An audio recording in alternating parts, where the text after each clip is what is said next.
From flirting to first date. Your roadmap to real connection. Hello everyone.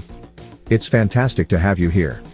Today, I'm going to walk you through something that I know is on a lot of your minds, building that genuine, electric connection with someone and then, crucially, confidently, asking them out. We're going to move beyond those surface-level interactions, and dive deep into what truly makes someone feel seen, understood and excited to spend more time with you. This isn't about tricks or lines. It's about authentic communication and courage. Think about those moments when you felt that spark, that potential, but then a wave of nerves or uncertainty washed over you. We've all been there. My goal today is to arm you with the insights and practical steps to navigate those feelings.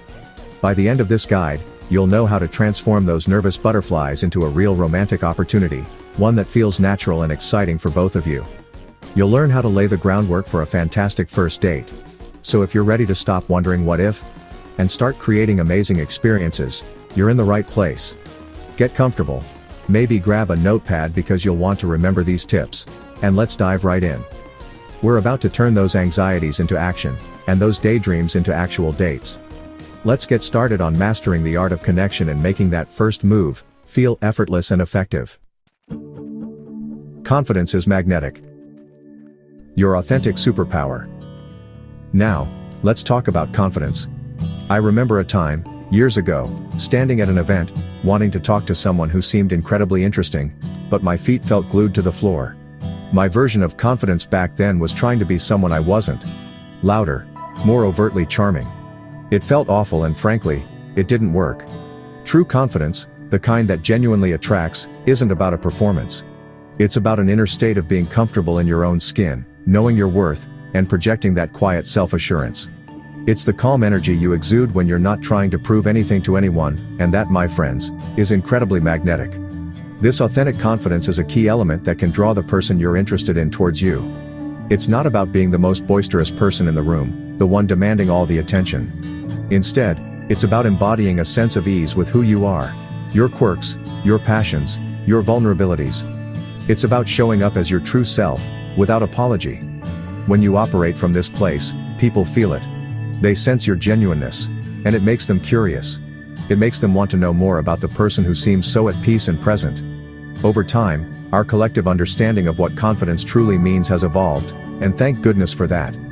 It's no longer solely associated with outward bravado or aggressive assertiveness. The new confidence, the one that resonates deeply, is rooted in authenticity.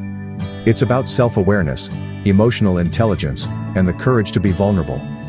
It's understanding your strengths, acknowledging your areas for growth, and still liking yourself through it all. This nuanced, more profound confidence is what truly captivates and builds lasting attraction. Because it feels real and sustainable. So, how do you cultivate this?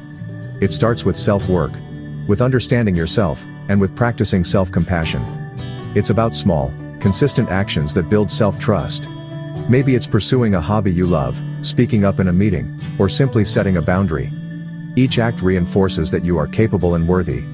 When you feel this internally, it naturally radiates outward. You'll find yourself approaching interactions not with a need for validation, but with a desire to connect, and that shift makes all the difference in how others perceive and respond to you. The silent invitation, mastering approachable body language. Think of your body language as the unspoken welcome mat to your personality. Long before you utter a single word, your posture, your gestures, and even the subtle shifts in your facial expressions are sending out signals. These signals form the very foundation of nonverbal communication, and they can powerfully dictate whether someone feels invited to approach you, or subtly warned to keep their distance. It's a silent language, but it speaks volumes. Are you leaning in, showing interest? Or are your arms crossed, creating a barrier? These cues are constantly being read, often subconsciously, by those around you. Your posture, for instance, can communicate so much. Standing tall, with your shoulders relaxed and back, not only makes you look more confident, but also signals openness. Contrast that with slumped shoulders or a caved-in chest, which can suggest disinterest or insecurity. Gestures, too, play a vital role. Using open hand gestures when you talk, rather than clenched fists or fidgeting, can make you appear more engaging and trustworthy. And of course, your facial expressions. A genuine smile. Attentive eye contact. These are universal signals of warmth and approachability that can instantly put someone at ease. Being approachable, however, isn't about aggressively invading someone else's personal space, or being overly animated to grab attention. It's far more nuanced. It's about creating an inviting aura, making space for others to comfortably come into space. This means being aware of your surroundings and how you occupy them. Are you facing outwards, towards the room, or are you turned inwards, engrossed in your phone? Small adjustments can make a huge difference in whether you appear open to new connections, or closed off from the world around you. Consider the difference between someone who scans the room with a slight, pleasant expression versus someone who avoids eye contact and looks tense. The first person is essentially sending out a gentle invitation for interaction, while the second might be unintentionally discouraging it. Think about maintaining an open stance, uncrossed arms and legs, perhaps angling your body slightly towards the person you're interested in. These subtle shifts can transform you from seeming like a closed book into an intriguing story someone wants to open and read. It's about being present and signaling you're ready to connect. Beyond small talk. Crafting conversations that connect. We've all been stuck in those conversations that feel like pulling teeth, right? The dreaded "so, what do you do?"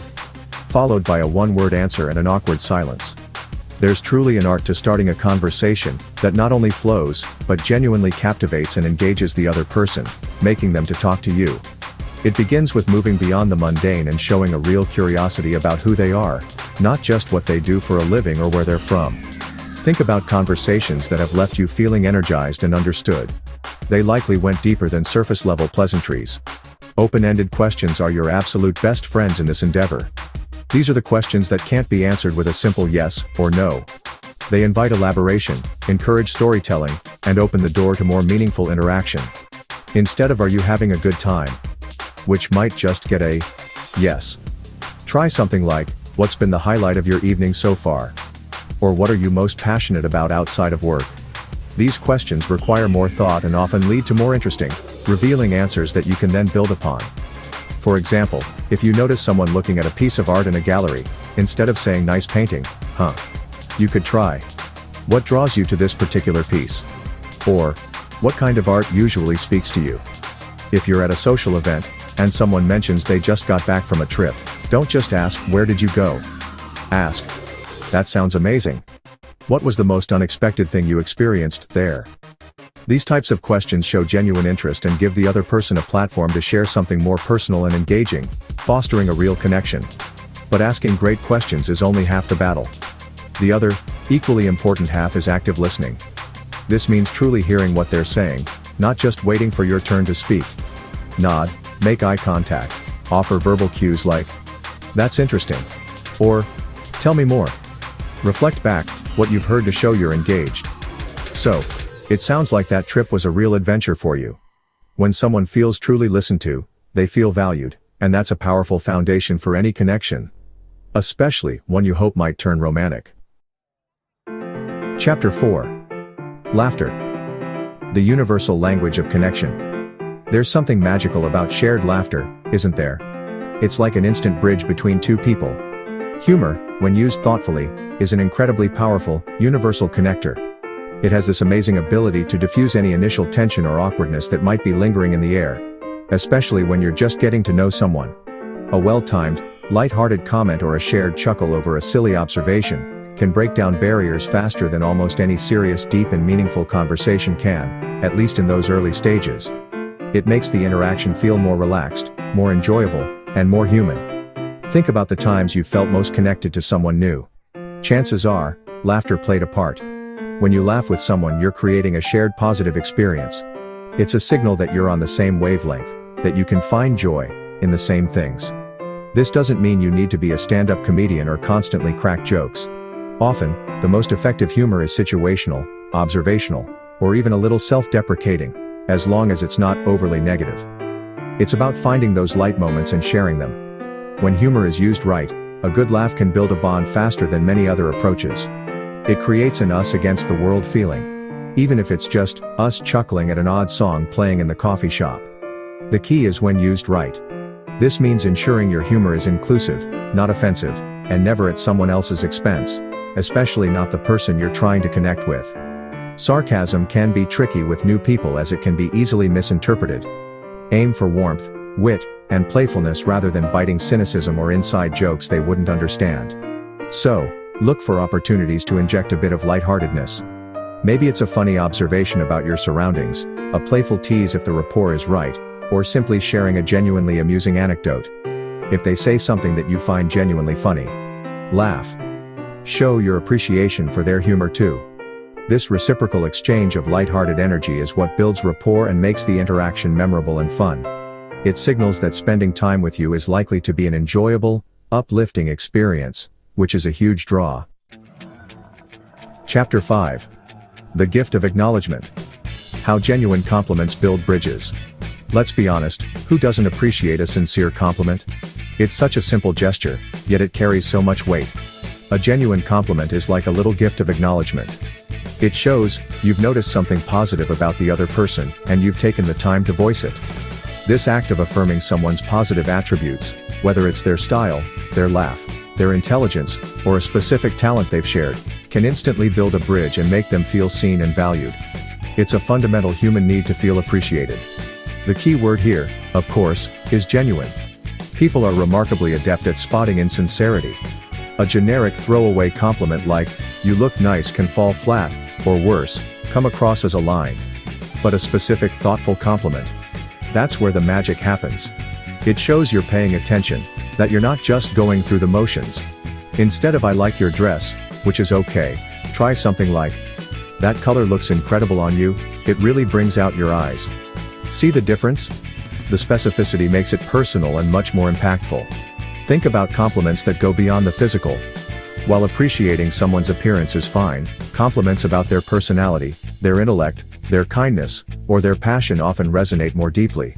For example, if they share an insightful thought, you could say, "That's a really interesting way of looking at it, I appreciate that perspective."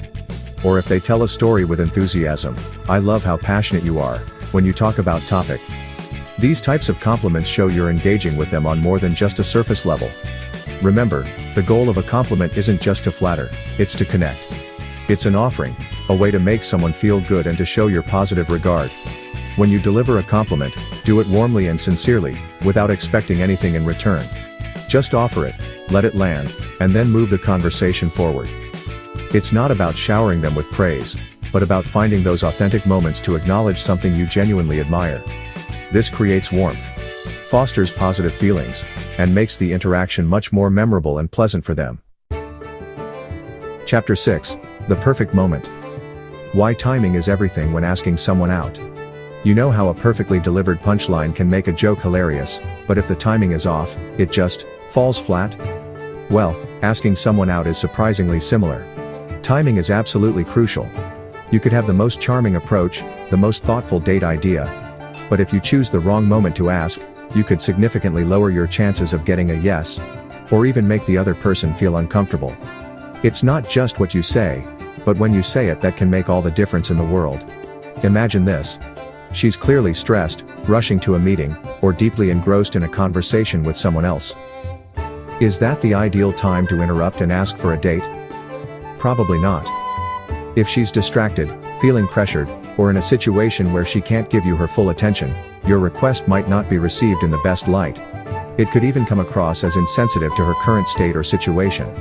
The right moment is often when the conversation is flowing well, you've established some rapport, and there's a natural, relaxed vibe between you. So, how do you gauge the right moment? It's about being observant and empathetic. Pay attention to her body language and the context of your interaction. Is she engaged in the conversation with you? Is she smiling, making eye contact, and seeming relaxed? These are good signs. Conversely, if she's repeatedly checking her watch, looking around distractedly, or giving short, clipped answers, it might be a signal to hold off. You want to ask when she's present with you, and in a receptive mood. Think of it as finding a natural pause or a high point in your interaction. Perhaps you've just shared a good laugh, or you've discovered a common interest. These moments create a positive emotional backdrop for your invitation. For example, if you've just discovered you both love a particular type of cuisine, that could be a perfect segue. You know, since we both love Thai food, there's this amazing place I've been wanting to try. Would you be up for checking it out with me sometime next week? This feels organic, not forced. Choosing your moment wisely shows respect for her time and emotional state. When it comes to actually popping the question, would you like to go out with me? So many of us can get tangled up in nerves, trying to be overly clever or a bit too coy. But here's a piece of advice that I've seen work time and time again: being straightforward and genuine, when asking for a date, is often the most appreciated and effective approach. Why? Because it avoids ambiguity. It leaves no room for misinterpretation or guessing games, and honestly, most women appreciate that clarity far more than uncertainty or vague hints. Think about it from her perspective. If someone says, "We should hang out sometime," it's nice, but it's also non-committal and a bit blurry. What does hang out mean? When is sometime? It puts the onus on her to decipher your intentions, or even to make the next move. However, a direct invitation, like "I've really enjoyed talking to you. I'd love to take you out for dinner next week, are you free on Thursday?" is clear, confident, and shows genuine intent. It conveys respect for her time and her ability to make a clear decision. This doesn't mean you need to be blunt or demanding. Directness can absolutely be paired with warmth and gentleness. The genuine part is key. Your sincerity should shine through. Let her see that you're genuinely interested in getting to know her better, not just trying to score a date for the sake of it. You can frame it in a way that acknowledges the connection you've felt. For instance, "I've had a really great time chatting with you, and I feel like we have a good connection.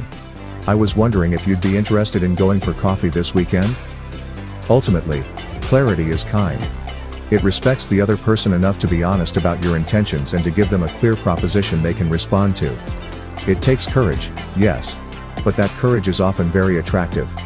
It shows you're not afraid to put yourself out there for something, or someone, you're interested in.